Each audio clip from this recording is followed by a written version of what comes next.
একজন ধ্যানীর জন্য সবচেয়ে বড় শত্রুই হলো ঘুম।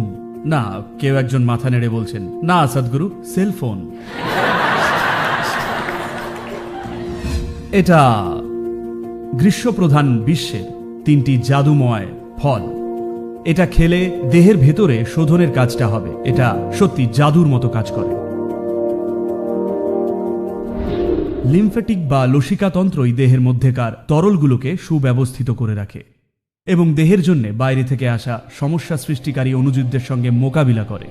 ক্ষত বা প্রদাহ হলে তার দেখাশোনা করে। ক্ষত বা আঘাত বলতে শুধু দৈহিক ক্ষত নয়, কোষের স্তরেও ইনফ্লেমেশন বা প্রদাহ হয়, সেটারও সবসময় দেখাশোনা করা এবং সারিয়ে তোলা দরকার। সমস্ত যে কোষীয় বর্জ্য পদার্থ শরীরের মধ্যে থাকে সেটাকেও পরিষ্কার করার দরকার পড়ে, তা না হলে সেটা জমে জমে বিষক্রিয়া করতে পারে। আর এটা ক্যান্সারের কোষেরও মোকাবিলা করে। তাই লসিকাতন্ত্র আমাদের জন্য খুবই গুরুত্বপূর্ণ। অবশ্যই আমাদের স্বাস্থ্য বজায় রাখতে তো বটেই, কিন্তু প্রাণবন্ত ভাব বজায় রাখতেও আপনার লসিকাতন্ত্রের সক্রিয় থাকাটা দরকার। তো লিম্ফ্যাটিক বা লসিকাতন্ত্রের অঙ্গগুলোর মধ্যে সবচেয়ে গুরুত্বপূর্ণটা হলো স্প্লিন বা প্লিহা। তারপর বাকি যেগুলো আছে সেগুলো হয়তো কেটে বাদ দিয়ে দিয়েছেন। আপনার টনসিল আছে, এখনো আছে নাকি হাওয়া? আপনার অ্যাপেন্ডিক্স আছে নাকি গেছে? কারণ এখন আজকালকার দিনে ডাক্তাররা আর এরকম করছেন না। তা না হলে যখন আমরা বড় হচ্ছিলাম ওনারা বলতেন এটাই স্বাভাবিক যে আপনার 13-14 বছর বয়স হলেই আপনার টনসিলটা কেটে বাদ দিয়ে দেবো। আমার সব ভাই বোনদের মধ্যে আমি একমাত্র ছিলাম যার ওটা কেটে বাদ দেয়নি। এমনি টনসিলটা কেটে বাদ দিন, অ্যাপেন্ডিক্সটা কেটে দিন। ধরুন তারা আপনাকে অন্য কোথাও সার্জারির জন্য কেটেছেন, অমনি অ্যাপেন্ডিক্সটাও কেটে দেবেন। এটা একটা প্রথা হয়ে দাঁড়িয়েছিল, এখন আর নয়, সৌভাগ্যবশত।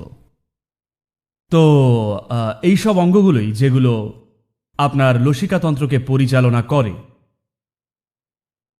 এই সবকটা অঙ্গকে ভালো অবস্থায় রাখাটা খুবই জরুরি যদি দেহে প্রাণবন্ততা অনুভব করতে চান। তা না হলে এটা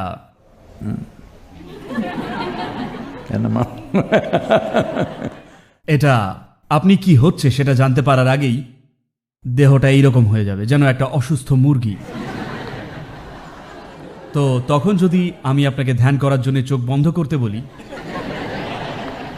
ঘুমোবেন। হ্যাঁ, কারণ কেউ যদি একাগ্রতার সাথে চোখ বন্ধ করে বসতে চান তাহলে শরীরের মধ্যে প্রাণবন্ত ভাবের একটা নির্দিষ্ট মাত্রা বজায় রাখা এবং পরিশোধন ব্যবস্থাকে ভালোভাবে সক্রিয় অবস্থায় রাখাটা খুবই জরুরি। কারণ একজন ধ্যানীর জন্য সবচেয়ে বড় শত্রুই হলো ঘুম।